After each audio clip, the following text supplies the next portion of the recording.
আল্লাহ পাক বলে আমার ইমানদার বান্দা বান্দি শোনো, ইমানকে ধরে রাখো, কষ্ট হবে। তারা গালি দেয়, টুপিওয়ালা বলে, দাড়িওয়ালা বলে, হ্যাঁ মোল্লা মুন্সি বলে, দেয় কি দেয় না? মৌলবাদী বলে, কত রকমের গালি আমাদেরকে দেয়। আল্লাহ বলে একটু কষ্ট করে ইমানটা মজবুতির সাথে ধরে রাখো, টুপি ধরে রাখো, দাড়ি ধরে রাখো, নামাজ ধরে রাখো, পর্দা ধরে রাখো। বহু মানুষ আছে আমার যুবক বাবাদিরা দাড়ি রাখছে, এখন অনেক বন্ধু বান্ধবেরা তিরস্কার করে, দাড়ি রেখে মোল্লা সেজে গেছে। বউ বলতেছে তুমি আবার দাড়ি রেখে ফেলছো, তুমি কোন কোন হুজুরের দরবারে গেছিলা, দাড়ি রেখে আসছো? হজে গেছে, হজে দাঁড়িয়ে আছে, হজে গেলে কি দাঁড়িয়ে রাখতে? এই সমস্ত তিরস্কার বলে কি বলে না? এখন তখন অনেক সময় অনেক যুবকেরা সহ্য করতে না পারে দাড়িটা ফালাই দেয়। তা তুমি ফেল হয়ে গেলা। আল্লাহ পাকের কথা অনুযায়ী তুমি ইমানটা ধরে রাখতে পারলা না। এই ইমানদার, আল্লাহ পাক বলতেছে কষ্ট করে ইমানটা ধরে রাখো। ইমান ধরে রাখার মানে আমলও ধরে রাখো, নামাজ ধরে রাখো, তোমার টুপিটা লাগাও, মাথার মধ্যে দাড়িটা গালের মধ্যে ধরে রাখো। যেই অবস্থায় আছো, দিনের উপরে বহুত মহিলা আছে, তাদেরকে শহরে গেলে, আশপাশে গেলে বান্ধবীরা দেখে এরা সব হলো উলঙ্গপানা, বেহায়াপনার মতো। আর ওই গ্রামের এই মহিলাটা বোরকা গায়ে দিয়া গেলে তার দিকে কানাই কানাইয়া তিরস্কার ভাবে দেখে, ঠিক না বেঠি? তখন ওই মহিলা মনের মধ্যে কষ্ট লাগে, এক বোরকার কারণে সমাজে চলতে পারি না, সবখানে যাইতে পারি না। তখনই যদি এই অবস্থায় বোরকাটা ছেড়ে দিল তো ফেল, পরাজয় হয়ে গেল না? ওরা তো চাইছেই এটা, ওরা চাইছে এটা। ঠিক এমনি ভাবে এ দাড়িওয়ালা, টুপিওয়ালা, নামাজি বন্ধু, পর্দাওয়ালা, বোরকাওয়ালা, তোমাকে তোমার বান্ধবীরা তিরস্কার করে, তোমার বন্ধুরা তিরস্কার করে। তুমি তিরস্কারের সাথে সাথে বোরকা ছাইড়া দিলা, দাড়ি ফালাইয়া দিলা, টুপি ছাইড়া দিলা, তাদের কাছে পরাজয় হয়ে গেলা। তারা চায় যেন তুমি তাদের হয়ে যাও। না না না না, বোরকা আজ ছাড়বো না, দাড়ি ফেলবো না, তাদেরকে জুতার পিটা দিব যে তোমাদের মনের আশা পুরা হলো না। তখন জিবরিল আলাইহিস সালাম এই কথা বলে যান, ওগো আল্লাহর রাসূল, দুনিয়ার কিছু যে অর্থের কথা স্মরণ করে আমাদের অস্ত্র নাই, সামান কিনতে হবে, অস্ত্র যুদ্ধের হাতিয়ার কিনা লাগবে, এই কথা বলে তাদের থেকে মুক্তিপণগুলি আপনারা নিয়েছিলেন। মনে রাখবেন ওগো আল্লাহর রাসূল, আজকাল তাদের 70 জনকে ছেড়ে দিলেন, আগামী বছর উহুদ প্রান্তে আপনার 70 জন সাহাবী শহীদ হয়ে যাবে। কি হলো?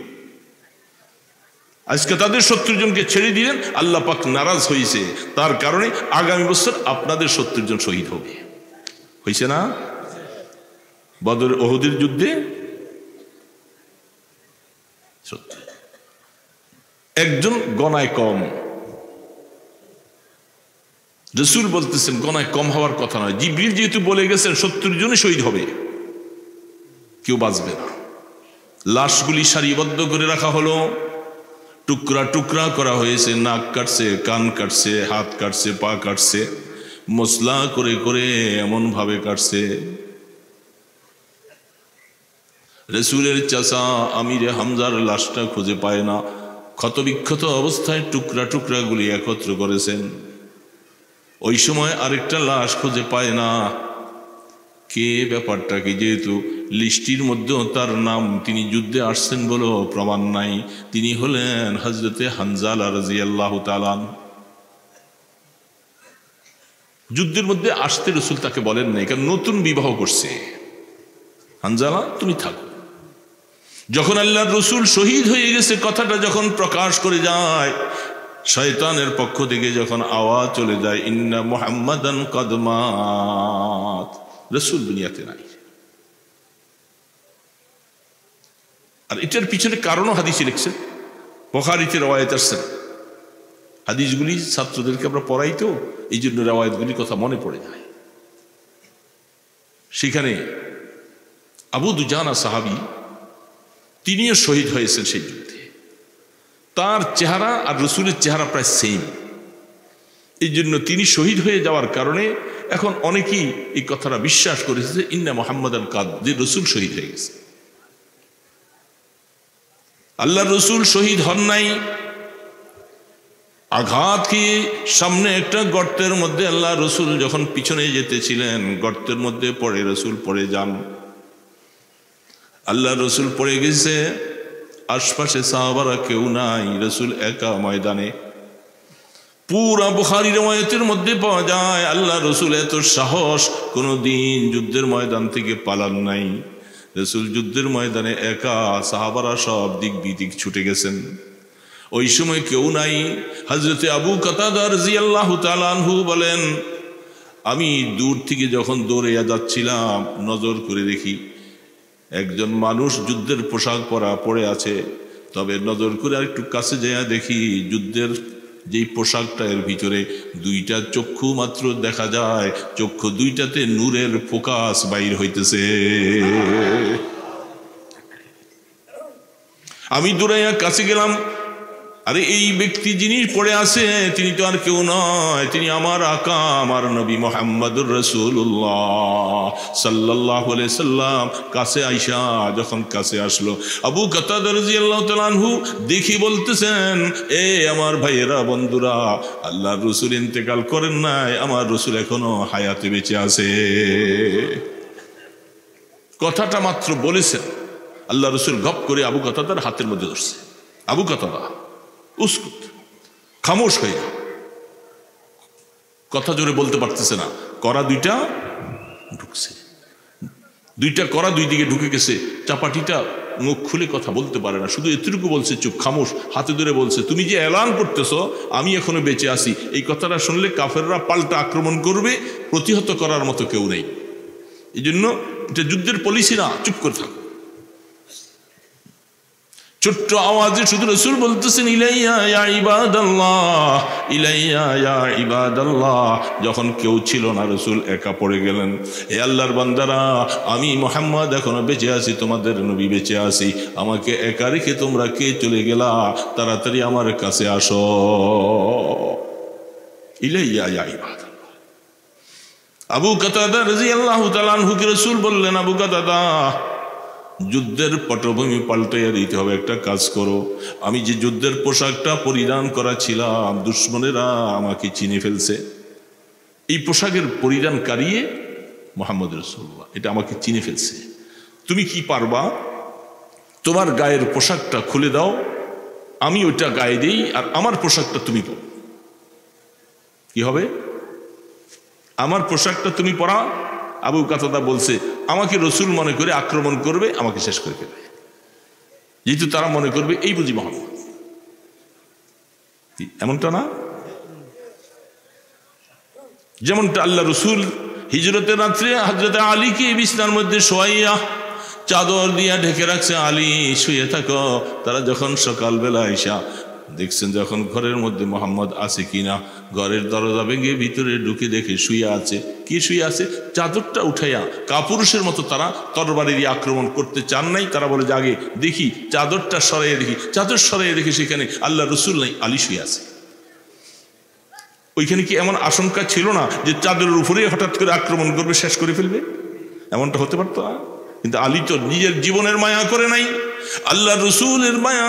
তার বিছনার মধ্যে চাদর মুড়ি দিয়ে শুয়ে গেলেন, আমাকে রসুল মনে করে যদি হত্যা করে ফেলে, শহীদ করে যায়, কিয়ামতের ময়দানে রসুলের সাথে আমার হাসর হবে।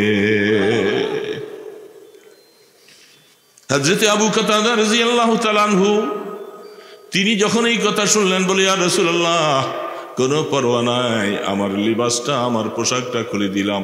লোহার পোশাক, তরবারির আঘাত লাগবে না, তীর ঢুকবে না, লোহার পোশাক, অনেক ভারী পোশাক। পোশাকটা রসুল খুলে দিলেন, আবু কাতাদা নিজে গায়ে দিলেন, তার পোশাকটা রসুলকে দিলেন। আল্লাহ রসুল পোশাক পরিধান করলেন। আবু কাতাদা রাদিয়াল্লাহু তাআলা আনহু যখন এখান থেকে বের হয়েছে, দূর থেকে এমন জোরে তীর ফিকছে, আবু কাতাদা রাদিয়াল্লাহু তাআলা আনহুর চোখের মধ্যে যে তীরটা পড়ে, তার চক্ষুটা বের হয়ে যায়। তীর টান দেওয়ার সাথে চক্ষুটা বেরিয়ে রক্ত ঝরছে। চক্ষুটা হাতে নিয়া রাহমাতে দো আলমের কাছে যে বলেন, ইয়া রাসূলুল্লাহ, দুশ্মনেরা আমার দিকে তীর নিক্ষেপ করে আমার চক্ষুটা জখম করে শেষ করে দিয়েছে। আল্লাহর হাবিব ফরমান, আবু কাতাদা চক্ষুটা কোথায় রাখছো? বলে আমার হাতে। বলে আমার হাতে চক্ষুটা দাও। রাসূল হাতের মধ্যে চক্ষুটা নিয়ে আবু কাতাদার এই ক্ষতবিক্ষত চক্ষু রক্ত মাখা জায়গার মধ্যে বসাইয়া রাহমতে দো আলম হাত দিয়ে এইভাবে মুছে দিলেন। খোদার কসম, আবু কাতাদা বলে আমার চক্ষুটা সেকেন্ডের ভিতরে ভালো হয়ে যায়।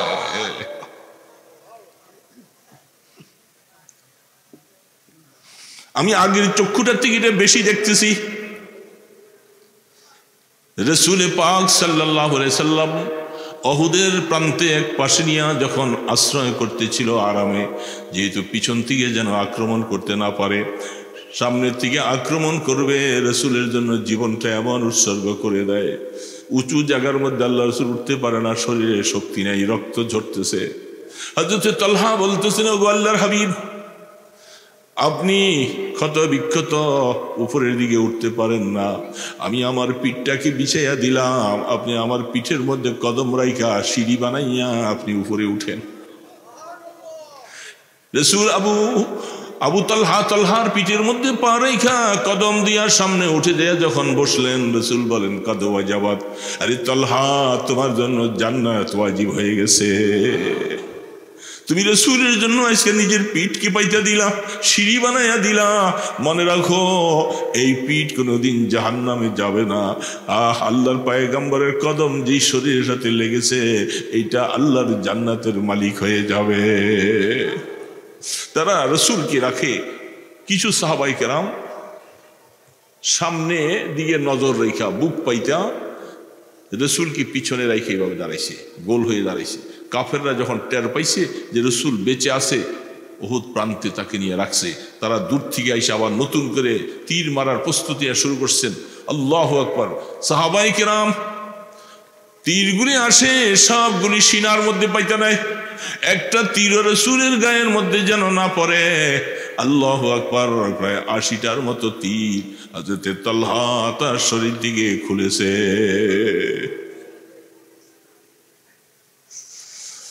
দোস্ত, যখন শহীদগুলি সব তালাশ করতে লাগলো, একটা লাশ পাওয়া যায় না। রাসূল বলে, না না, আমাকে জিবরিল বলে গেছে আপনার উম্মতের আগামী বছর ৭০ জন শহীদ হয়ে যাবে।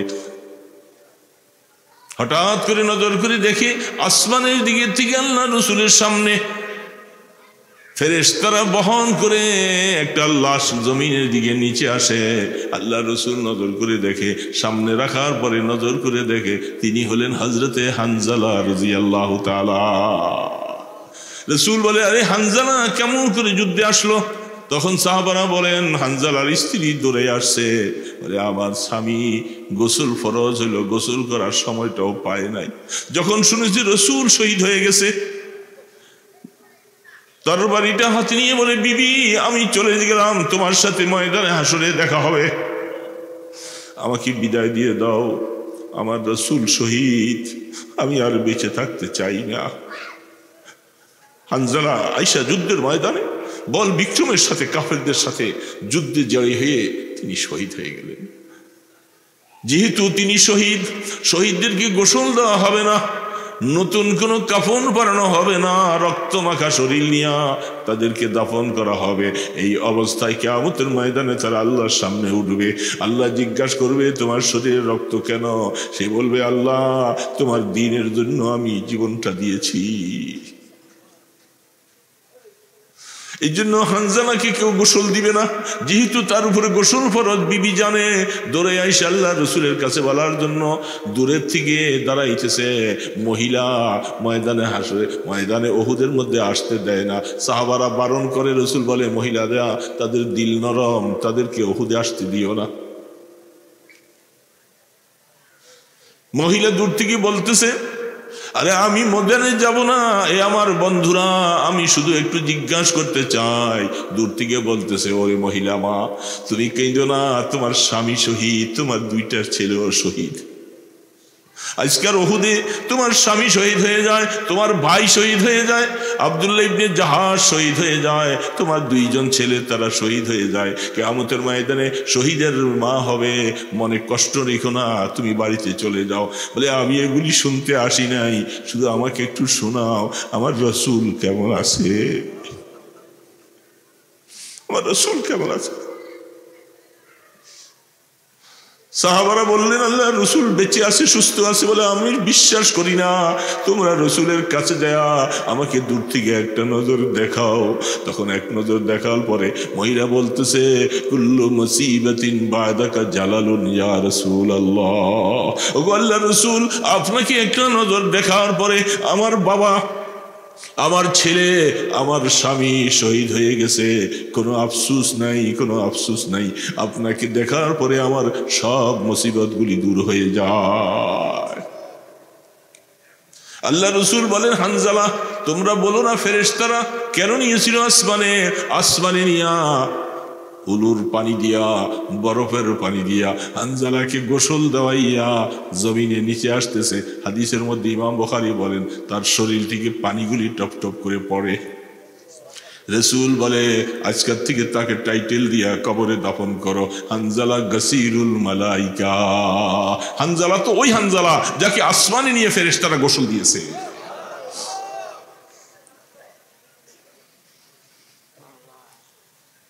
উহুদের যুদ্ধে আসতেছেন, তখন গনে দেখে 70 জন পুড়ে যায়। রসুল বলেন হ্যাঁ ঠিক, 70 জন শহীদ। এই আমার মুসলমান ভাইরা, বদরের যুদ্ধের সামারি খোলাসার মধ্যে সব কিছু লিখেছে। এই সামান্য কিছু অর্থের জন্য এই 70 জনকে যাদেরকে এইভাবে করে ছেড়ে দেওয়া হলো, তারা কেউ না কেউ মুসলমান হয়েছে, অনেকেই আবার মুসলমান হয় নাই।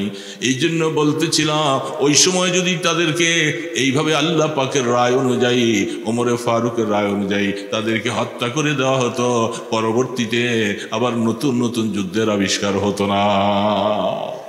আজকে ঠিক এইভাবে সাদিয়ার গ্রুপ একের পরে ওই সময় 18 সালে আমাদের ভাইদেরকে শহীদ করলো, আবার এখনো 23 সালে আইসা আবারও শহীদ করলো। আফসোস লাগে এই দেশের মুসলমানেরা কেমন করে সহ্য করে। আমাদের সেই সমস্ত যারা রাষ্ট্রীয় ক্ষমতার মধ্যে উপদেষ্টা আছে, তারা কেন বুঝে না? বামপন্থী লোকগুলি তারা বুঝে না, না বুঝে আজে বাজে কথা প্রকাশ করে।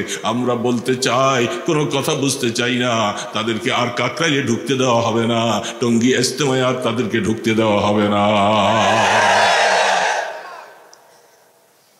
কি করবা? মেরেই তো ফেলবা। আমার ভাইদেরকে শহীদ করেছো, এই শহীদের রক্তের বিনিময়টা বৃথা যাবে না। এটার কারণে তোমাদেরকে এই দেশ থেকে উৎখাত করা হবে। তারা আপনাদের কাছে মসজিদে আইসা বড় হুজুর সাজবে, বিভিন্ন কথা বলবে, তাদেরকে জুতা পিটে দিয়ে সোজা করে দিতে হবে। এখানে আল্লাহ সুবহানাহু ওয়া তাআলা বলতেছেন, মনে রাখবা কিয়ামতের ময়দানের আগে দুনিয়ার মধ্যে আল্লাহ কোরআনে বলতেছেন ইন্নাল্লাযীনা আজরামু কানু মিনাল্লাযীনা আমানু ইয়াজহাকুন। কোরআন খুলে দেখো, যারা কাফের, মুশরিক, বেঈমান, নাফরমান, বামপন্থী, বিভিন্ন ওয়ালা যারা আছে, আল্লাহ পাক তো সব ভালো করে জানেন, আগের থেকে আয়াত নাজিল করে দিয়েছেন। আমরা হয়তো অনেক সময় সেই আয়াতটা বুঝি না এবং আমাদের কাছে আলোচনাও আসে। আল্লাহ বলতেছেন দুনিয়ার মধ্যে যত ইসলাম বিরোধী আছে, মুনাফিক, কাফের, বেঈমান, মুশরিক যত আছে, ইসলাম বিদ্বেষী, তারা দুনিয়ার মধ্যে এই ইমানদারদেরকে দেখলে, টুপিওয়ালা দেখলে, দাড়িওয়ালা দেখলে, পাগড়িওয়ালা দেখলে, হুজুর দেখলে, তারা দূরেতে বৈশা বৈশা তাদেরকে তিরস্কার করে। করে কি করে না? ওয়াইজা মাররু বিহিম ইয়াতাগামাজুন, যখন তাদের পাশে দিয়া যায় চোখটাকে মটকায় মটকায় তাদের দিকে তিরস্কার করে আর মুস্কি হাসে, হাততালি দেয়। এরা না এই মৌলবী, এরা না ইসলামের কথা বলে, এরা না নবীর কথা বলে, এগুলি নাই কথা বলে। চোখটা মটকায় মটকায়া কানায় কানায়া আমাদের দিকে দেখে আর এইভাবে তিরস্কার করে। আল্লাহ বলতেছে করে কি করে না?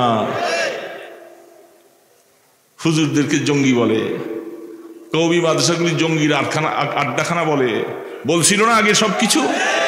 সামান্য একটা অজুহাত দিয়ে জঙ্গির মামলা দিয়ে এক একজনকে বছরের পর বছর জেলখানে আটকে রাখছে, রাখছে কি রাখে নাই? وَإِذَا مَرُّوا بِهِمْ يَتَغَامَزُونَ وَإِذَا انقَلَبُوا إِلَى أَهْلِهِمُ انقَلَبُوا فَكِهِينَ। এই সমস্ত উল্টাপাল্টা কথা গালিগালাজ করে আলেম ওলামা দিনদার নামাজিদেরকে গালি দেওয়ার পরে বাড়িতে যখন যায় খুব খুশি, ঘরের মধ্যে বসে আড্ডা মারে আর বলে, আরে ওই যে গালি দিয়েছি।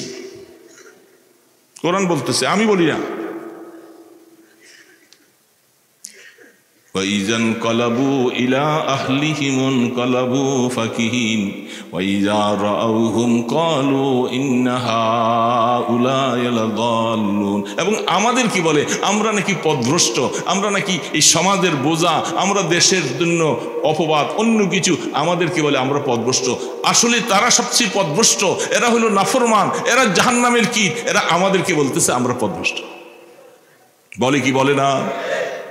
আল্লাহ বলতেছে, হুজুর কোরআন শরীফে আয়াত না গুলি, আল্লাহ বলে দিয়েছেন। আমি আমার নিজের থেকে বললে আপনি বলতেছেন কথা অসত্য, কোরআনের কথা বলতেছে এরা পথভ্রষ্ট। فَالْيَوْمَ الَّذِينَ آمَنُوا مِنَ الْكُفَّارِ يَضْحَكُونَ عَلَى الْأَرَائِكِ يَنْظُرُونَ هَلْ ثُوِّبَ الْكُفَّارُ مَا كَانُوا يَفْعَلُونَ। আল্লাহ পাক বলতেছে, এ মুসলমানেরা এখন কষ্ট হইতেছে, আমাদেরকে গালি দেয়, জেলে নেয়, পিটায়, কষ্ট হইতেছে না? কিংবা কষ্ট হইতেছে না? ইমানের সাথে ওজন করবে এমন কিছু পৃথিবীতে আর নেই। আল্লাহ তাবারক ওয়া তাআলা দয়া করে আমাদেরকে ঈমান দিয়েছেন। এই ঈমানটুকু যেন আল্লাহ পাক আমাদেরকে মওত পর্যন্ত ধরে রাখার তৌফিক দান করেন। আলেম বলেন, ফাজিল বলেন, মুহাদ্দিস বলেন, মুফতি সাহেব বলেন, ইমাম বলেন, খতিব বলেন, যে কোনো লাইনের হোক না কেন, সকলের কাছে ঈমানটা এত প্রিয়, দুনিয়ার মধ্যে অন্য কোনো জিনিস এত প্রিয় না। সেই ঈমানটা আমাদের আছে বলে আমরা আশা করতেছি, কি বলেন, আছে না নাই? আশা তো অবশ্যই করব। কোনো কারণে কোনো জিনিসে যেন আল্লাহ পাক আমাদের থেকে ঈমানটা ছিনিয়ে না নেন। আল্লাহ রাগ করলে অনেক সময় ঈমান ছিনিয়ে নিয়ে যায়। তো ঈমানটুকু ধরে রাখতে কষ্ট হবে, এটা আল্লাহ রসুল বলে গেছে। শেষ জামানায় এত ফিতনা আসবে, তসবির দানা ছিঁড়ে পড়া শুরু করলে যেমন একটার পর একটা ছিঁড়ে পড়ে যায়, ঠিক তোমাদের সামনে মুসিবতগুলি, পরীক্ষাগুলি এইভাবে একের পর এক আসবে। সেই সময় তোমরা ঈমানটা ধরে রাখা জ্বলন্ত কয়লার মধ্যে হাত রাখার মতো সময়। সেই জামানা এখন আসছে কি আসে নাই? আসে নাই? চতুর্মুখী ফিতনা, চতুর্মুখী। সাহাবায়ে কেরাম যে যুগে ছিলেন, তাদের সবচেয়ে বড় একটা সাহস ছিল, রাহমাতুল আলম হায়াতে বেঁচে ছিলেন, রাসূল বেঁচে আছেন, যে কোনো কাজ করতে সাহসিকতার সাথে কাজ করেছে। যখন আল্লাহ রসুল দুনিয়া থেকে চলে গেলেন, চতুর্মুখী ফিতনা ইসলামের উপরে, হাদিস শরীফগুলি খুললে দেখবেন। আবু বকর সিদ্দিক রাদিয়াল্লাহু তাআলা আনহু, তিনি খলিফাতুল মুসলিমিন। যারা মুনাফিক ছিল এতদিন, রসুলের সামনে আসে নত হয়ে যেত। যদি আল্লাহ রসুল দুনিয়াতে চলে গেছেন, এখন মুনাফিকেরা সব মাথা চাড়া দিয়ে উঠছে। নবুয়তের দাবিদার মুসাইলামাতুল কাজ্জাব, সেও তো আল্লাহ রসুল থাকতে বলছিলেন নবুয়তটা ভাগাভাগি হোক, অর্ধেক আমার অর্ধেক আপনার। নবুয়ত কি ভাগাভাগি হওয়ার জিনিস? রসুল তার বিরুদ্ধে যুদ্ধ ঘোষণা করেছিলেন। আল্লাহ রসুল হায়াতে বেঁচে ছিলেন না, তার সাথে যুদ্ধ হইয়া অনেক সাহাবায়ে কেরাম শহীদ হয়েছে। নবুয়তের দাবিদার। ইহুদিরা যারা মদিনা শরীফের পাশে ছিল তারা সহ একসাথে মিলে যোগ সাজা শুরু হয়েছে। অর্থাৎ যতগুলি বাতিল শক্তি আছে সমস্ত শক্তিগুলি এক হয়েছে ইসলামের বিরুদ্ধে, মদিনা শরীফের বিরুদ্ধে। কি করে মুসলমানদেরকে শেষ করা যায়, মুসলমানকে খতম করা যায়, এরকম ষড়যন্ত্র বিশ্বের মধ্যে এখন আমাদের মুসলমানদেরকে নিয়ে শুরু হয়েছে। কি বলেন, ঠিক না বেঠিক? রাশিয়া, আমেরিকা, চীন, জাপান, ব্রিটেন, অস্ট্রেলিয়া, সমস্ত বড় বড় শক্তিগুলি সবাই তারা মুসলমানকে সহ্য করতে পারে না। তাদের একটাই কথা হলো, মুসলমান কেন পৃথিবীতে থাকবে? এই জমিনটা কার? যারা এই জমিনে বসবাস করে তারা জমিন পাইল কোথায়? আমার আল্লাহ এত ধৈর্যশীল। আমাদের মতো মানুষ হলে এই ক্ষমতা পাইলে আমরা তাদেরকে একেবারে নিষ্পিষিত করে দিতাম। কিন্তু আল্লাহ পাক অনেক ধৈর্য, তিনি ধরে ধরে করে ধরেন না, কিন্তু তারা আল্লাহকে মানে না। আল্লাহু আকবার। আবু বকর সিদ্দিক রাদিয়াল্লাহু তাআলা আনহু রাসূল চলে যাওয়ার পরে সমস্ত সাহাবা ইকরামদেরকে ডাকলেন। সেইখানে ওমরে ফারুক, হযরত আলী, খালিদ বিন ওলীদ, আব্দুল্লাহ ইবনে মাসউদ, বড় বড় সাহাবী যারা ছিলেন সকলকে আল্লাহ রসুল আবু বকর সিদ্দিক রাদিয়াল্লাহু তাআলা ডাকলেন মুশাওয়ারায়, আসেন। ইসলামের উপরে চতুর্দিকে ষড়যন্ত্র চলছে, এই মুহূর্তে কি করা যায়? চুপচাপ বসে থাকা, কি বলেন, তসবিহ? হ্যাঁ, আবু বকর সিদ্দিক রাদিয়াল্লাহু তসবিহ কি কম জানতেন? খুব ভালো করে বুঝবেন কথাটা, হাদিসের মধ্যে আসছে। তিনি তো চুপচাপ বসে বসে, তাকে সমস্ত সাহাবা ইকরাম বলতেছেন, খলিফাতুল মুসলিমিন আবু বকর, দেশের অবস্থা এখন খুব খারাপ, রাসূল চলে গেছেন, চতুর্মুখী ফিতনাওয়ালারা একসাথে তারা যোগ সজাগ হয়েছে। এই মুহূর্তে আপনি কাকে দমন করবেন, কার দিকে আপনি অস্ত্র উঠাবেন, সেই শক্তি তো আমাদের নাই সবাইকে একসাথে মোকাবেলা করার। সব সাহাবা ইকরামদের মুশাওয়ারা একদিকে, আবু বকর সিদ্দিক রাদিয়াল্লাহু তাআলা আনহু তিনি ভিন্ন, একা একদিকে। বলেন সুবহানাল্লাহ। তিনি আবু বকর সিদ্দিক, তিনি বলতেছেন, আখরুজু ওয়াহদা, হে ওমর, এত বড় শক্তিশালী তুমি ওমর, তুমি না আল্লাহ রসুলকে 100 উট পাওয়ার আশায় রসুলের গর্দানটা আনবার জন্য তুমি না বাইর হয়েছিলা? খালিদ বিন ওলীদ মওতার যুদ্ধের মধ্যে 9টা তরবারি কাফেরদেরকে হত্যা করতে তুমি ভেঙেছ। একটা নয়, দুইটা নয়, 3টা, 4টা, 5টা, 6টা, 7টা, 8টা তরবারি একের পরে এক কাফেরদের গর্দান উড়াইতে যাইয়া শেষ করে দিয়েছ। 9 নম্বর তরবারির দ্বারা আল্লাহ ইসলামের বিজয় দান করেছে। খালেদ, তুমি কি হয়ে গেলা? আজকে বলতেছ চুপচাপ থাকবা, এখন দেশের পরিস্থিতি ভালো না। হযরত আলী, আল্লাহ পাকের এত বড় শক্তি যাকে দিয়েছিলেন, খায়বারের যুদ্ধের সেই বিশাল যে ঢালটা ছিল তাদের গেটের সামনে, গেটটা 40 জন মানুষ উঠাতে পারে না, সেই ঢালটা হযরত আলী রাদিয়াল্লাহু তাআলা তিনি একা উঠাইয়া ঢাল রূপে ব্যবহার করেছেন। এত শক্তি আল্লাহ পাক দিল। আর আজকে খালিদ বিন ওলীদ, ইসলামের উপরে রসুল চলে গেছেন, মদিনার উপরে আক্রমণ করবে, মুসলমানরা কাজ করতে পারবে না, তাদেরকে শেষ করে দিবে, আর সকলে মিলে তোমরা বলতেছ চুপ থাকি। এখন খলিফাতুল মুসলিমিন ওমরে ফারুক সকলের সাথে পরামর্শ করার পরে যখন সকলেই ক্ষান্ত হয়ে গেল, তিনি একা ভাষণ দিয়ে বললেন, কেউ যদি আমার সাথে না আসো কোনো আপত্তি নাই, আমি একা তাদের মোকাবেলা করব।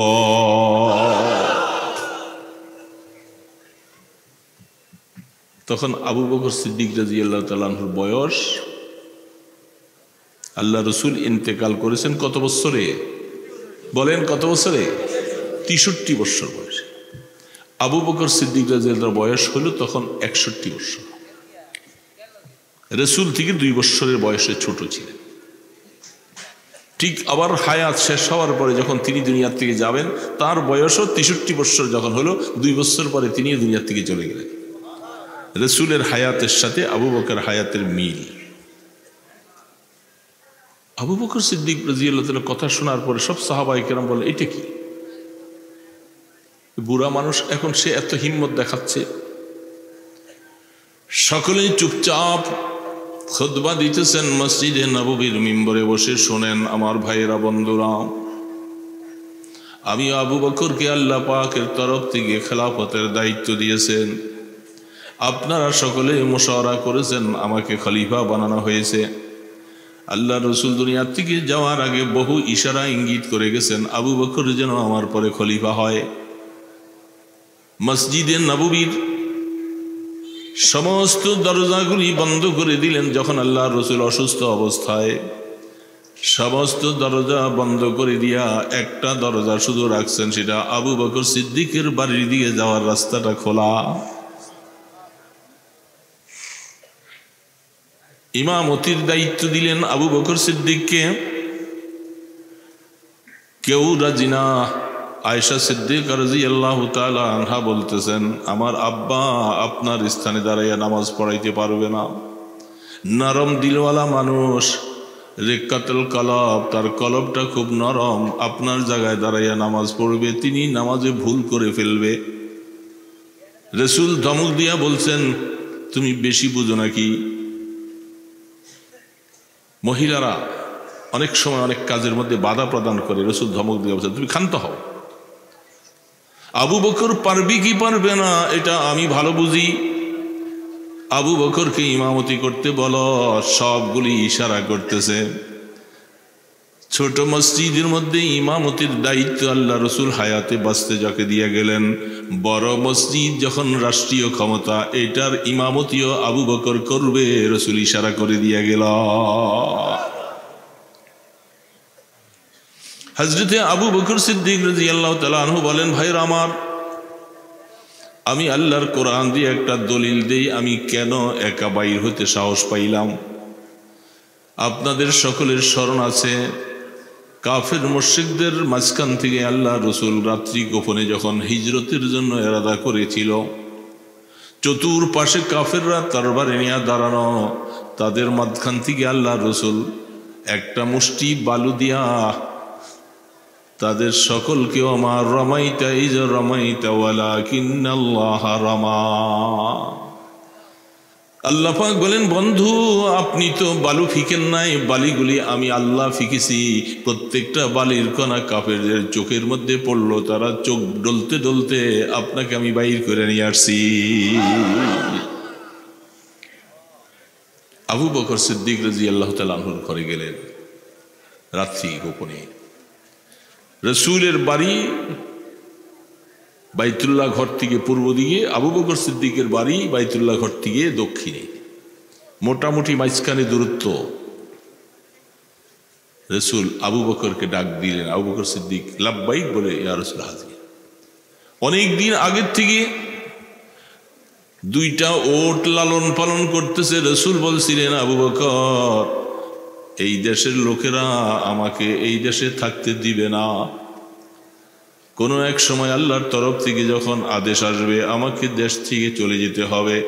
আবু বকর সিদ্দিক সেদিন থেকে 2টা ওট তৈরি করে রাখছে। জানি না কোন সময় যেন হুকুম চলে আসে, আল্লাহর রসুল ঘরে দেয়া সামান তৈরি করবেন। আসমা সিদ্দিকা রাদিয়াল্লাহু তাআলা আনহা বলেন, আব্বার জন্য সামান্য কিছু কাপড় চোপড় দিয়ে একটা গাট্টি তৈরি করব। রসুলের জন্য, আমার দুলাভাই রসুলের জন্য একটা গাট্টি তৈরি করব। বানবার মতো কিছু নাই। বুখারী শরীফ হাদিস আসছে, এই যে ছোট্ট একটা পোটলা বানবে, কি দিয়া বানবে? আবু বকরের ঘরের মধ্যে নাই কোনো সামান। হযরত আসমা তার নিজের ওড়নাটাকে টান দিয়া টুকরা করছে। যার নেতা কাতাইন হাদিসের মধ্যে আসছেন, দুইটা টুকরা করার পরে একটা দিয়া রসুলের সামানগুলি বাঁধছেন, আরেকটা দিয়া বাবার সামান বাঁধছেন। এখান থেকে বীর হইয়া গারে সুরের মধ্যে, যেটা আপনারা হজ করতে গেছেন দেখছেন কত উঁচা, প্রায় নিচের থেকে উপরে নজর করলে একটা মানুষকে দেখা যায়, একটা কবুতরের বাচ্চার মতো দেখা যায়। এখন বুঝেন কত উঁচা। আজ থেকে 1450 বছর আগে ওই সময় উঠার মতো কোনো ব্যবস্থা ছিল না। এখন উঠতে উঠতে কিছু মানুষ রাস্তার মতো হয়েছে, অর্ধেক রাস্তায় যাবে, রহমতে দো আলম ক্লান্ত হয়ে গেলেন, ঘুম নাই, বিশ্রাম নাই, কাফের মুশরিকদের ভয় নয়, দেশটার থেকে চলে যাচ্ছে, বাইতুল্লাহকে ছেড়ে চলে যাচ্ছে, রাসূলের কাছে পেরেশান, বিশ্রাম নাই। দেখেন আল্লাহ পাকের কি কুদরতের কারবার, যেখানে আল্লাহর রসুল কি হাদিস শরীফের মধ্যে আছে জান্নাতের 40 জন মানুষের শরীরের মধ্যে যা শক্তি, সেই শক্তি একা মুহাম্মদুর রাসূলুল্লাহ সাল্লাল্লাহু আলাইহি সাল্লামকে দান করেছে। দুনিয়ার 100 জন, জান্নাতের 1 জন। তো জান্নাতের যদি 40 জন হয় তাহলে মোট কত হয়?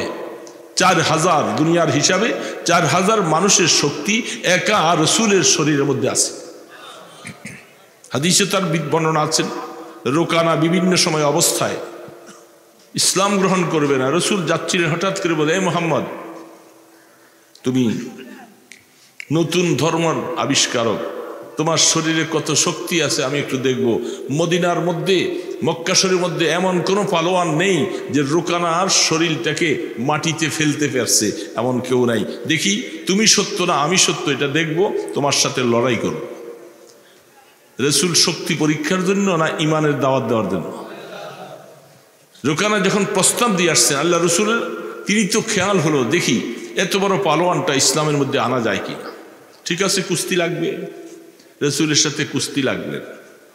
একটা পলটের সাথে রোকানাকে নিচে ফেলে রাসূল সিনার মধ্যে বসে গেছেন। সুবহানাল্লাহ।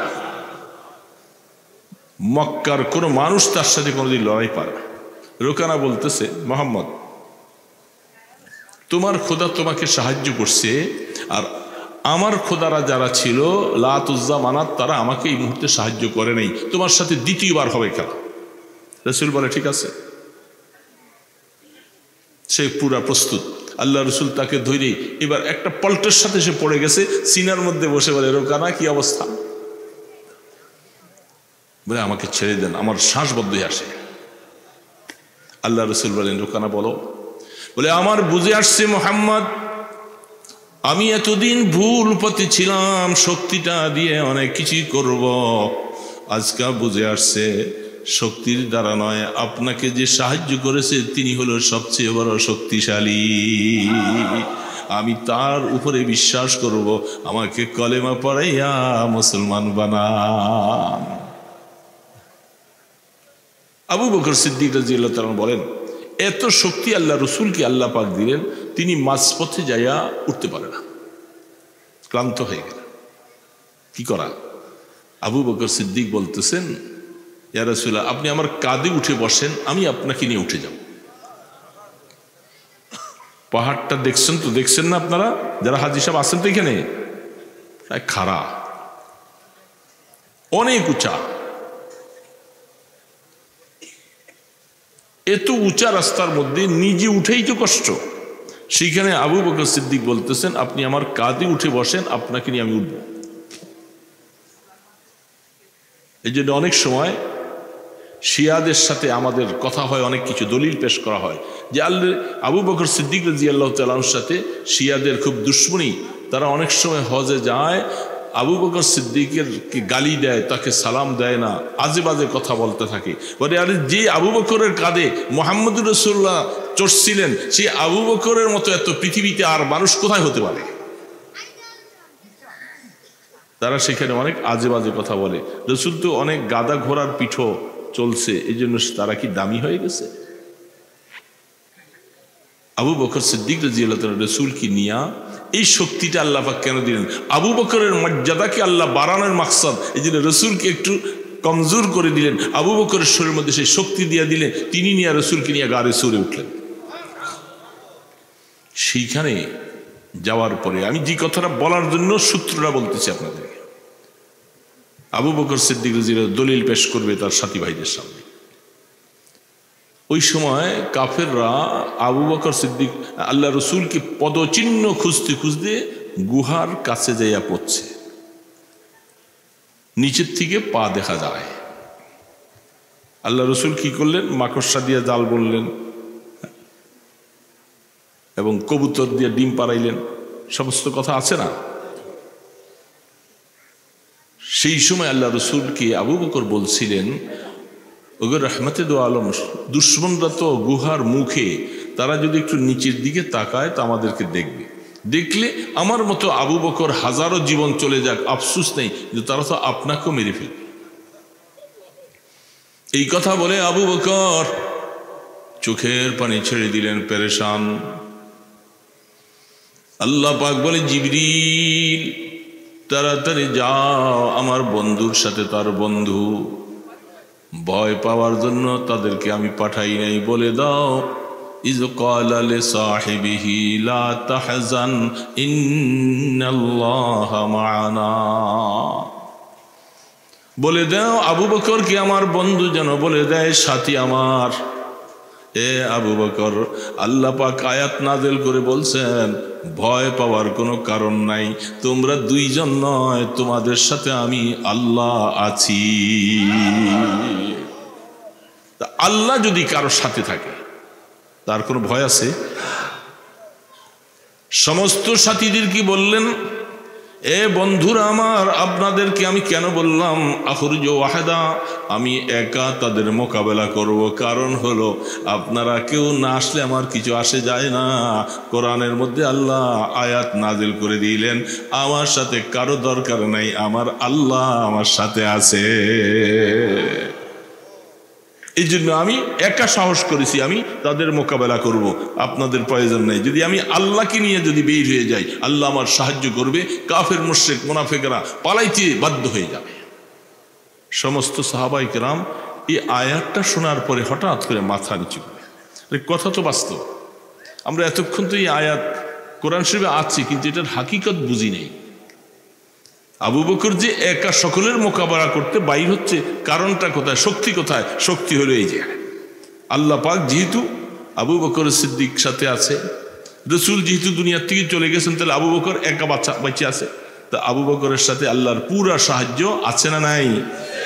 সমস্ত সাহাবারা এবার বলছেন, ভাই আবু বকর, এতক্ষণ বুঝতে পারিনি, আসলে আমরা ভুলের মধ্যে ছিলাম, অসুবিধা নাই, যত কাফিরি শক্তি, মুনাফিকি শক্তি, কাদিয়ানি শক্তি, যত শক্তি আছে সকলের শক্তির মোকাবেলা করার জন্য আপনি আমাদেরকে হুকুম করেন, জীবনের উপরে বাজি রেখে তাদের মোকাবেলা করতে আমরা রাজি।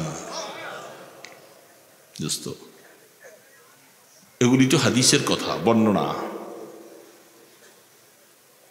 উহুদের যুদ্ধে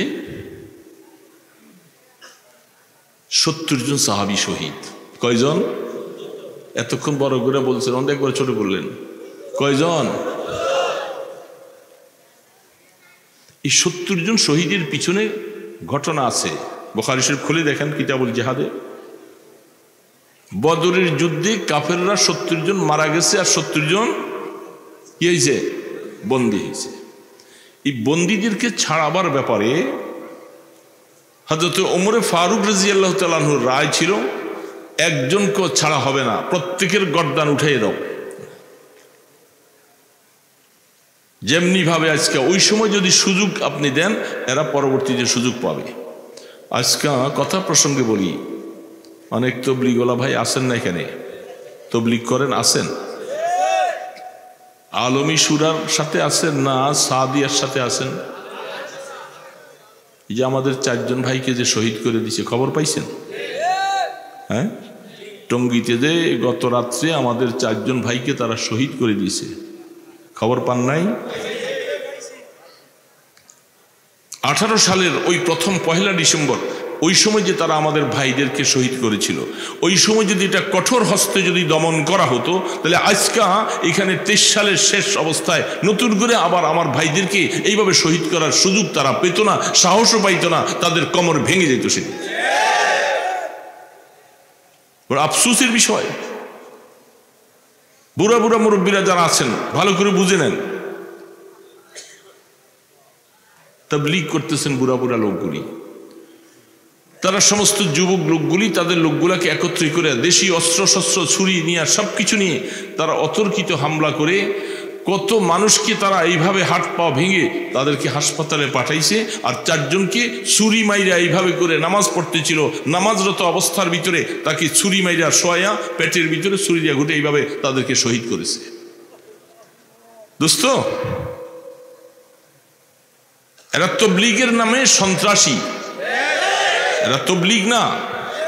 পেসিস্ট সরকারের সহযোগিতায় যেমন আগের বার করেছিল, এখন সে পেসিস্ট শেখ হাসিনা ভারতে বসে বসে তাদের দলের লোকগুলাকে ডাইরেক্ট কাজ করতে পারে না, আরেকজনের উপরে সাওয়ার হইয়া তারা আমাদের ভাইদেরকে এইভাবে করে শহীদ করছে, আমার ভাইদেরকে হত্যা করছে, আমার ভাইদেরকে তারা মাইরা সব কিছু আহত করে দিচ্ছে। তারা এই সুযোগটা পাচ্ছে।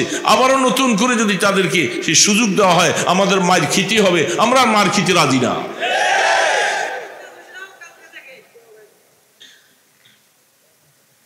কেবল মার দিয়ে যাবে তারা।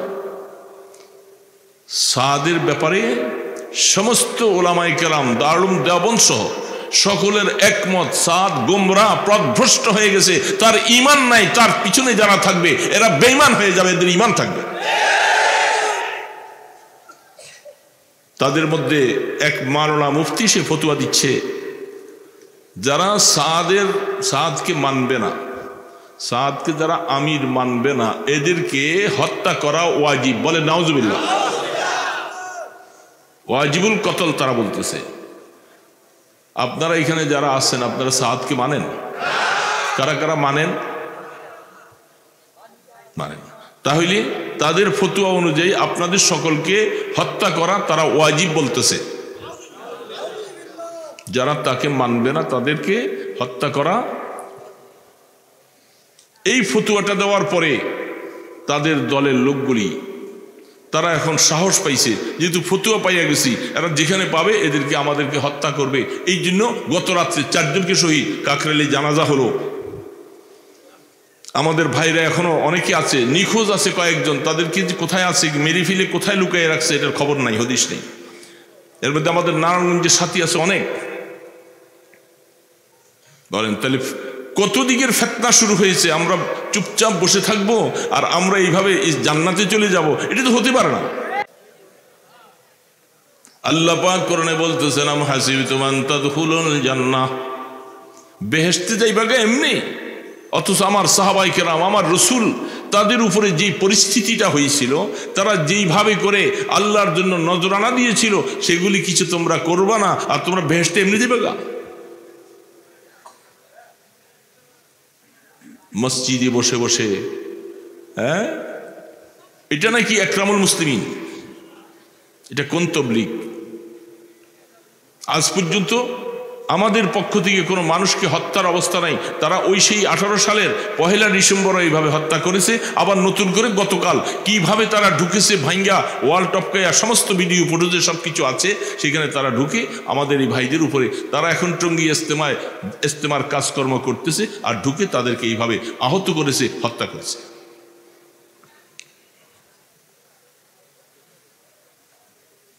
দোস্ত,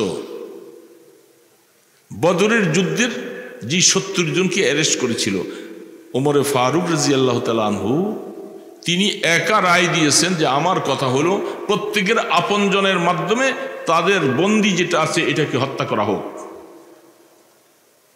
বাপ মুসলমান, ছেলে কাফের, ছেলে মুসলমান, বাবা কাফের, তাহলে ছেলের মাধ্যমে তার বাবাকে হত্যা করা হোক। মুশাওয়ারায় রায় হলো যে তাদেরকে মুক্তিপণ নিয়া, কিছু টাকা পয়সা নিয়া ছেড়ে দেওয়া। আল্লাহ রসুল এই রায় পছন্দ করলেন। যখন রসুল এই রায়টা পছন্দ করলেন, সাথে সাথে আয়াত নাযিল, মা কানা লিন-নবী আন ইয়াকুনা আসরা, কোরআনে আয়াতটা পুরো ভুলে গেছি। সাথে সাথে জিবরিল আলাইহিস সালাতু ওয়াস সালাম আয়েশা বলেন, নবীর জন্য এটা ঠিক হয় নাই তার হাতে যুদ্ধবন্দী কাফের কয়েদি যারা ছিল দুনিয়ার কিছু অর্থের কথা মনে হইয়া তাদেরকে ছেড়ে দেওয়া, আমার আল্লাহ এটা পছন্দ করে নাই। আল্লাহ পাক বলতেছে আমার রায় ওমরের রায়ের সাথে, ওমর যে বলছিল তাদেরকে হত্যা করে দেওয়া, কারণ ফারদার ছেড়ে দেওয়া, তারা আবার যায় ইসলামের বিপক্ষে, তারা মুসলমানদের বিরুদ্ধে আবার অস্ত্র ধরবে, এই জন্য তাদেরকে খতম করে দেওয়া, এটা আমার রায়। আল্লাহ পাকের রায়টাও ওমরে ফারুকের রায়ের সাথে মিল। রাসূল বলতেছিলেন, বুখারীতে রওয়ায়াত আসছেন, ওই দিন আল্লাহ পাক এত নারাজ হয়েছে, যদি রাসূল বলেন ওমরে ফারুক আরেকজন সাহাবী যারা এর বিপক্ষে রায় দিয়েছিল তারা যদি না থাকতো আল্লাহ এমন আযাব নাজিল করতো আমরা কেউ বাঁচতে পারতাম না।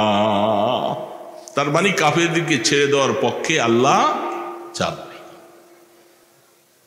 যারা বন্দিতে আসছে এদেরকে 70 জন বন্দিশালায় আছে, এদেরকে হত্যা করে দেওয়া। মুসলমান এই জন্য আল্লাহ পাক বলছে, মনে রাখো আজকে কষ্ট করে এইভাবে জীবনটা ধরে রাখছো ইমানদার, আসতেছে তোমাদেরকে আমি আল্লাহ কোরআনের মাধ্যমে সুসংবাদ দিয়ে যাই, ইন্নাল্লাযীনা আমানু মিনাল কুফফারি ইয়াযহাকুন। কিয়ামতের ময়দানে, যখন কিয়ামতের ময়দান আসবে না, যাওয়া লাগবে না, ইমানদাররা যখন জান্নাতে দিয়ে যাবে, ওই কাফের মুশরিক বেঈমান নাফরমান ইসলাম বিদ্বেষী মুনাফিকের দলেরা এরা জাহান্নামে পড়ে থাকবে। ইমানদারকে আল্লাহ পাক বলবে, এই দুনিয়ার মধ্যে মনের শান্তি মিটাইতে পারো নাই, আসো ওদের দিকে একটু চাইয়া চেয়ে বলো, এই তোরা না ওরা কিরে জাহান্নামে আইলিকা, এখানে কেন? আমাদেরকে বলছি না আমরা জঙ্গিবাদী, আমরা অমুক তমুক, আমরা মৌলবাদী, আমাদেরকে মোল্লা কাঠমোল্লা দাড়িওয়ালা টুফিওয়ালা পর্দাওয়ালা বলে না, গালি দিছি না, এখন এইখানে কেন তোরা?